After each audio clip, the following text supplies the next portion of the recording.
Well, indeed, there are signs of God everywhere, and I think that video does a great job of reminding us of that. But it reminded me of a verse from Romans, and so I want to start today by just going back before we go to our scripture in Genesis, and it says this in Romans 1, starting in verse, or only in verse 20, and it says this. For since the creation of the world, God's invisible qualities, his eternal power and divine nature, have been clearly seen, being understood from what has been made, so that people are without excuse. So it's a powerful, powerful message. It clearly says that all the people in the world are without excuse, and that it is that is true regardless of where you're born or how you're raised or anything else. And so for those of us that believe in Jesus, those of us who have come to faith, then that verse is just so true. It rings and it kind of resonates with you and stuff. And yet there are so many people in our world and people that you know that are around you that don't believe. And one of the things I think that means is that it's not evidence that convinces somebody to believe. Because there's evidence everywhere. And so if the evidence was the thing that would convince everybody to believe, then everybody would believe, right? But one of the things that means is for us is that, again, since evidence is everywhere, here's the deal. Belief in God comes from God. That's what we have to really understand. However, since he also gave us the freedom of choice, we have that choice to hold on to ourselves, and that we will not let go of whatever it is that we want to hold on to, be it our intellect or whatever it may be. But the problem is, for all of us, we must be, in order to believe, you must be broken to yourself. That's the key. You have to be broken to yourself. And when you become broken to yourself, that opens you up to hear from God. Because like I said, God is, like this verse said, God is everywhere. But left to our own sin nature that we're born with, we will always choose ourselves over God. It is this act of God that takes place in us. Now, thankfully, God works in many different ways to break us from our selfishness. And each one of you have an individual story and a unique story about how God has come into your life and how you came to believe. But the truth is, we really don't know how to do it. We can't bottle it, right? There's no way that there's no formula for it or anything. I once was blind, now I see. How did that happen? God did it, right? And so, unfortunately, I think there are many in our world that are so consumed with their selfishness that the Bible talks about hardening a heart, and it's going to be very hard for them to believe. But thankfully, we have a Bible that does reveal God's ways, that through the people who have gone before us, we can read about. And that's why we read and study our Bible daily. And today we have, and we've come to the part in our sermon series where we're going to be reading about a man who really believed, right? It's the man known as Abraham.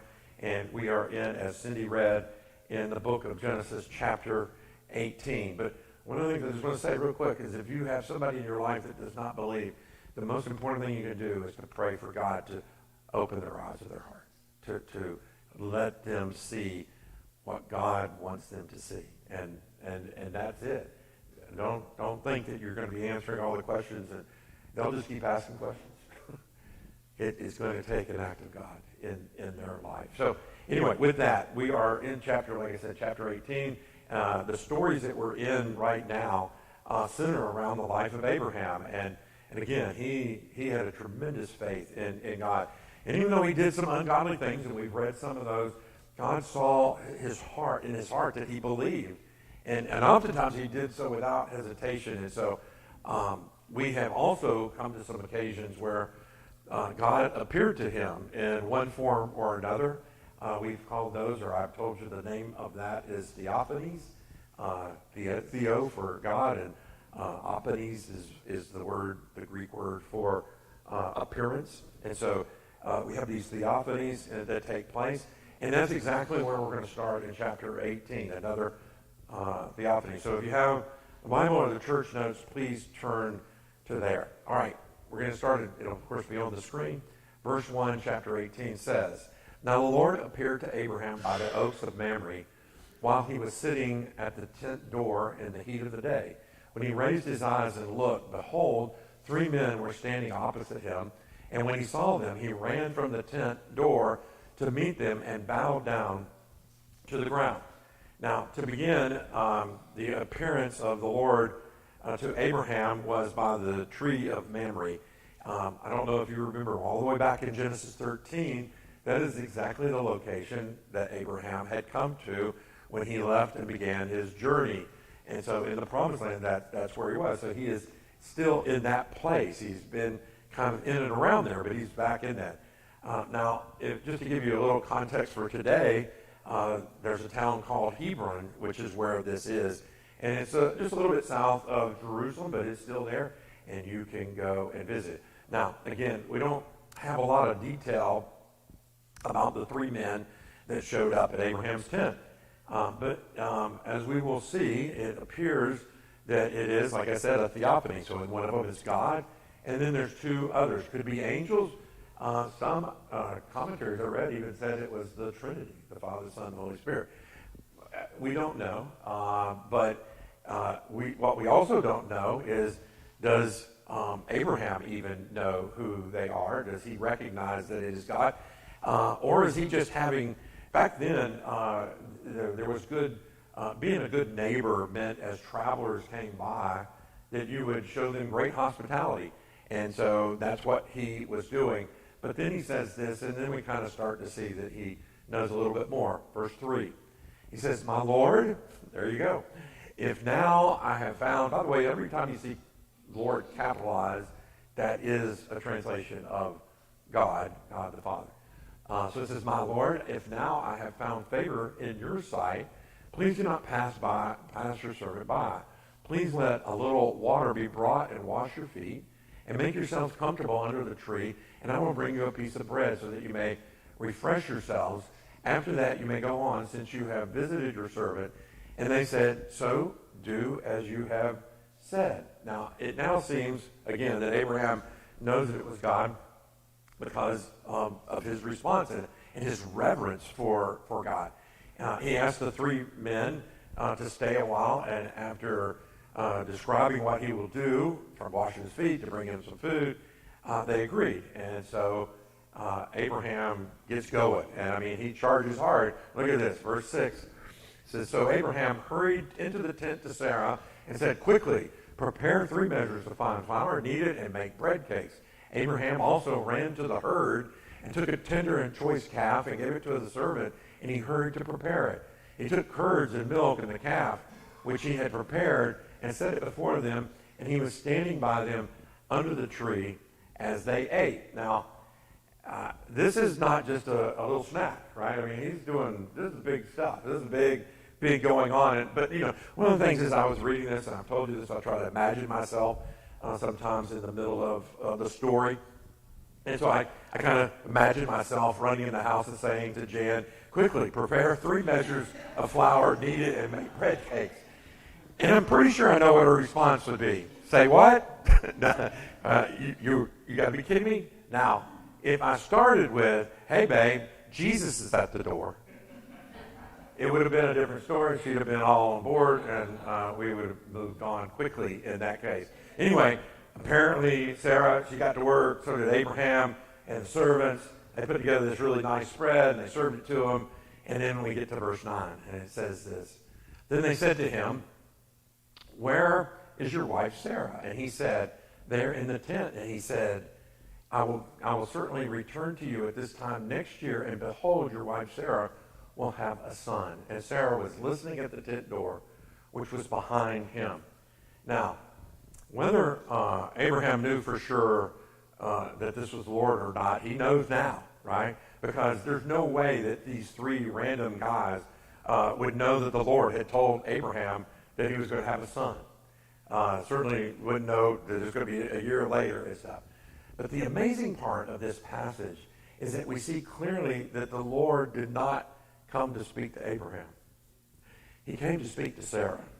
And that's evident in a number of ways. Notice in verse 9, it starts with the question, where's your wife Sarah? He wants to make sure she's around. And Abraham said, well, she's right there. She's listening. Another way that we know is because all the interaction is going to be between Sarah and God. And besides, God had already appeared to Abraham and told him the things that he's going to be telling. I mean, I know he does repeat himself at times, but now's the time when he's going to speak this into Sarah's life. Now, the question is, why did God now choose a time to come and speak to Sarah? I mean, we know that telling her about having a child is not going to be new information. She already knew it. I mean, Abraham for sure had been sharing it with him. In fact, she's responded to him saying that. So why is God going to the effort of appearing this time? Well, the answer is it's not good enough. Here's the thing. One of the things we've got to understand, it's not good enough to just know God through somebody else. That even though Abraham had told her about God, she had not experienced God herself. Listen, Sarah believed in God, but she didn't really believe what God said. She had doubts and what he was saying. In fact, you kind of got the impression he was always saying to Abraham, are you sure he said this? Because she didn't hear it herself. Everything that she knows about God has been through Abraham. And listen, that's not the same as knowing him personally. Listen, this is very, very important. And we'll put it up on the screen. But this is very important, I think. You've got to have your own experience or encounter with God to move from knowing about him to knowing him. To move from believing in God to believing God. So this is a principle I want you to understand. And this is true today as it was back then. You have to have your own encounter with God in order for you to not just know about him, but to know him. Not just to believe in him, but to believe him. There's a big difference. And I want you to see that. I want you to get that. You can't just rely on somebody else's experience with God to know about him. Not your parents, not your friends, not your spouse, no one. Whenever, by the way, just a little side note, whenever I talk to parents about raising their kids, I try to stress this point about as much as anything that I will talk about with them. You see, the tendency in our society, and this is the stress of society, right? The tendency of our society is to try to give your child as many wonderful experiences as you can.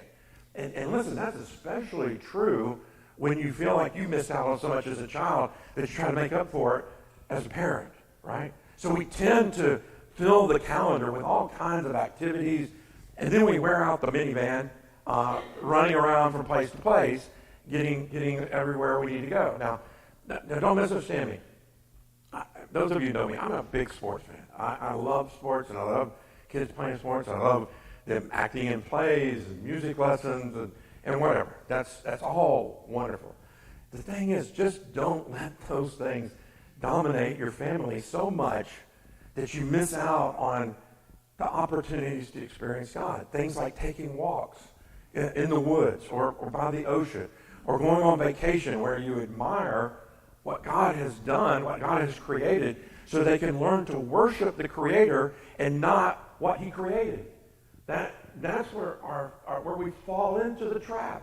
It's like, oh, this is so beautiful. People start worshiping what God created instead of the Creator. And I think as much as anything, I mean, you can look at the church, and we have a wonderful area for Kids Creek, and try our best to put God in front of people and in front of those kids as they raise up and stuff. But ultimately, it's parents that have that responsibility to help their kids not just know about God, but to know God. Not just to believe about God, but to believe Him. And that's so important. So whether it's that or like I said, it would be sitting down and just having a conversation. I mean, our kids go through all kinds of stresses. They have fears, they have struggles. helping them to learn how to pray about those things, helping them to learn how to deal with those kinds of things. Listen, the goal, I think, as a parent is to seek environments for God experiences over seeking places for activity experiences. And that's a big, big thing. Now, can both happen at the same time? Probably. But you have to be very, very intentional about it. Now, I did this as a little bit of a plug, by the way, because Mother's Day is coming up in May 11th. And if you would like to, we do a thing called child dedication on that day. We do it any other day, but it's just kind of nice when it's on Mother's Day.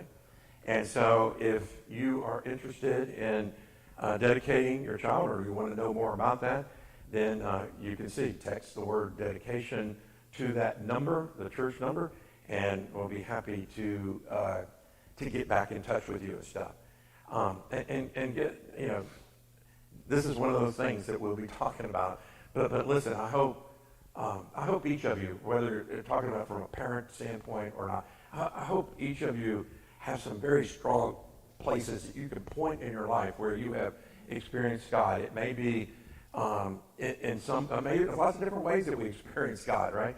And it may be that in a way that He has spoke to you, but it may be in a way that He's changed you. It may be in a way that He's used you. It may be all of the above. It could be many, many things, but there are many ways in which we experience God. And listen, the more you experience God, the more you want to experience, because it's such a beautiful and wonderful thing. Now, many times in our church, and I'm thankful for this, but I've heard people say that they've always believed in God, but now something happened, some experience happened to them, and now, wow, they've experienced Him, not just heard about Him. They not just believed about Him, they now believe Him. And I hope you see the difference in that. Okay, let's move on. Now let's see how Sarah responds to God in verse 11. Now Abraham and Sarah were old, advanced in age. Sarah was past childbearing. So Sarah laughed to herself, saying, after I have become old, am I to have pleasure, my Lord being old also? By the way, you see, that Lord is lowercase. She's referring to Abraham. It's just their society back then. That's what they did. Okay, but that's what he's saying. He's old too. Now, we saw in the last chapter that Abraham was 99 and Sarah was 10 years younger. She's 89. So they're old. And it says they were old and that they were past childbearing age. But something that is interesting that we don't often put into the equation here is, I don't know if you know this, Abraham lived to be 175 and Sarah lived to be 127. So I have a feeling that being 190, we're a little better shape back then, maybe than 190 is now, because I can't imagine extending that out for 75 years of pain and agony, but nevertheless. But they were still old, okay, and beyond childbearing age. Anyway, the most interesting thing I think about this passage is where Sarah laughs and then asks the question, am I to have pleasure?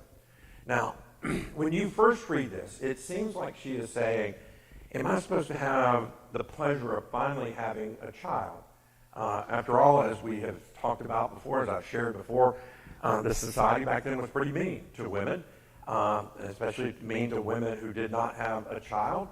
And so it certainly would have brought her pleasure to get that monkey off her back, right? To finally have a kid and not have this negative thing about her, at least in their culture. And that's what I initially thought. But as I studied this closer, I realized that the pleasure that this is talking to is actually a reference to sexual pleasure. And so the reason that she laughs is because she is thinking, how in the world am I going to have a child with Abraham when we aren't even having sex right now? That I think is one of the big reasons for her laughter. One of the reasons, again, that I think that we don't see that as quickly maybe in our cultures, because I don't know about you, but I kind of look at our heroes of the faith, people like Abraham and Sarah, go, they're pretty, they're pretty important people and stuff, and it's kind of hard I think, to think that these godly people, we kind of lump them up as being a bunch of prudes, right? They're very prudish in their life. For heaven's sakes, the heroes of our faith can't be getting jiggy, can they? That can't be happening in the Bible, right? That doesn't seem right. But listen, I think that one of the reasons that Sarah laughs is because of that. On top of that, guess what? God knows that they have been celibate all this time. He's fully aware of that. And so what's happening is that God needs them to reunite so that they can be able to have this child. And so what he's saying is, I want you to start making love again, okay? In faith, in believing. I want this to happen. And because you have experienced me firsthand, God's telling Sarah, because you've experienced me firsthand, now you can believe that you will actually have a child if you listen to me. Now, you see, it's been 25 years since God first promised Abraham that they would have this child. And of course, we know that Sarah, gave up hope along the way several times. One big one was when she had her servant Hagar have a child with Abraham. But here's the deal. God is in this for them as much as he is for the child. Okay? In other words, God is, you got to think of this, God is really, in this particular time, playing the role of a marriage counselor for these two. God is the great counselor, and he's counseling us all the time, but this is what he's doing in them. Yes, he has a plan to start a nation through the two of them with this child, but they are more than just puppets carrying out his plan. He is pushing them because he doesn't just want to give them a miracle child. We'll talk about a miracle child like that later on. But he wants to give them a miracle of a new marriage also. And he wants her to finally be fulfilled in life. Something that we, I think, can take from this is that God is working in us all the time to get us to the place that he wants us to be.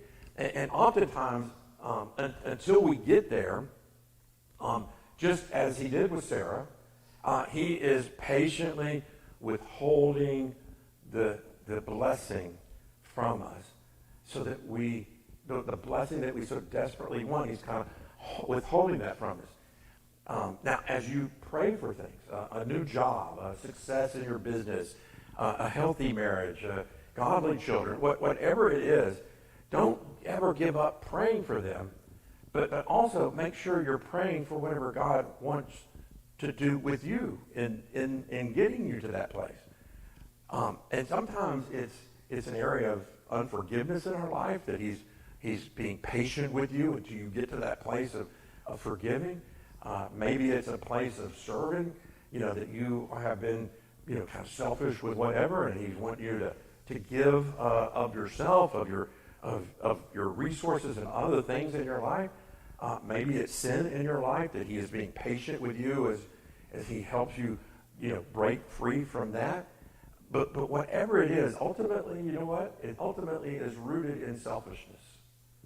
That we are selfish about it. So there are things that we have that I believe God's put on our heart to want, but that he is withholding from us that blessing until something else takes place. And that's exactly what we see in this case.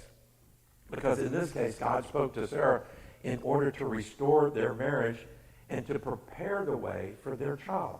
And he is speaking to each of us, speaking to each of you through his word, his voice, in your community of believers that you're in, to restore and prepare you for what he has for you.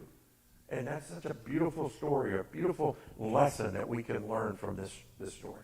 All right, I want to close today with this final passage from verse 13. But the Lord said to Abraham, "Why did Sarah laugh, saying, 'Shall I actually give birth to a child when I am old? Is anything too difficult for the Lord? At the appointed time I will return to you at this time next year, and Sarah will have a son.' Sarah denied it, however, saying, 'I did not laugh,' for she was afraid. And he said, 'No, but you did laugh.'" I don't don't think he said that angrily. I think he said it just like kind of that, gently. But here's the question. Why did Sarah laugh? Well, we just covered part of it by knowing why she couldn't have a baby. And so we've covered that part.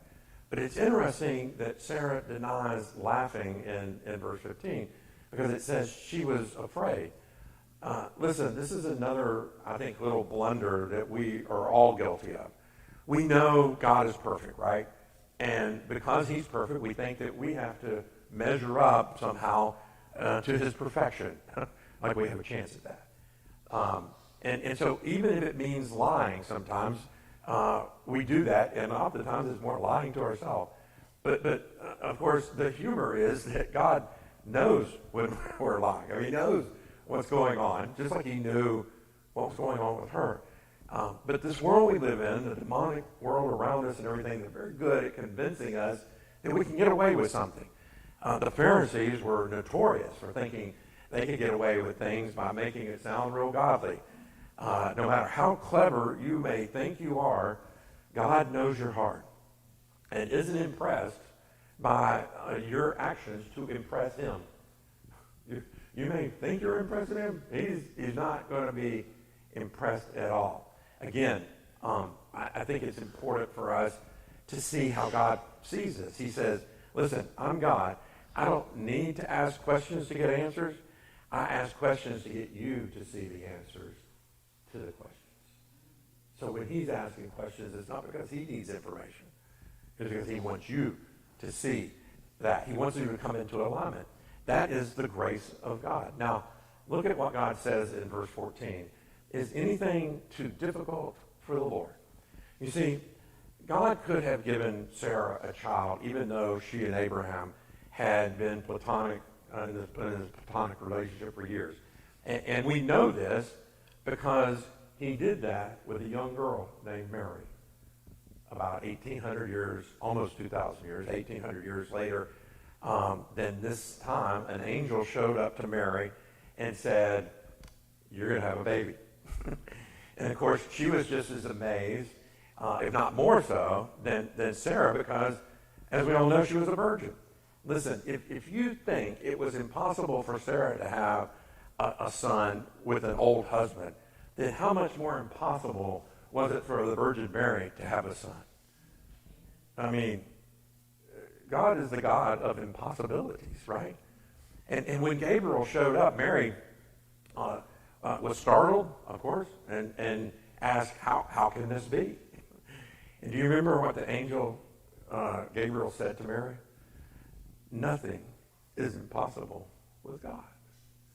Nothing is impossible with God. Listen, it is no accident that the same thing was spoken by God and the angel at that time as it is with Mary.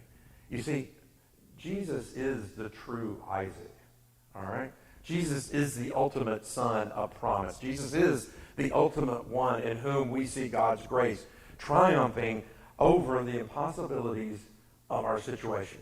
Listen, our situation is far worse than the fact that Sarah was 90 years old and wanted to have a baby. That is just part of the story that God was writing to bring Jesus into this world to deal with sin and death itself. The story of Abraham and Sarah show us the path to God's plan, right? But Jesus is the plan to solve the impossible. How does an unholy person like me, like you, have eternal life with a holy God? Jesus was always the plan that we need to see above all our little plans that we have. And the beautiful part is that just like Abraham and Sarah, we have been invited to be a part of God's plan, to be a part of God's story. We've been invited into that so that we can be a part of what God is up to and God is doing. And that starts with you surrender your plan to God's plan by putting your faith in Jesus as your Lord.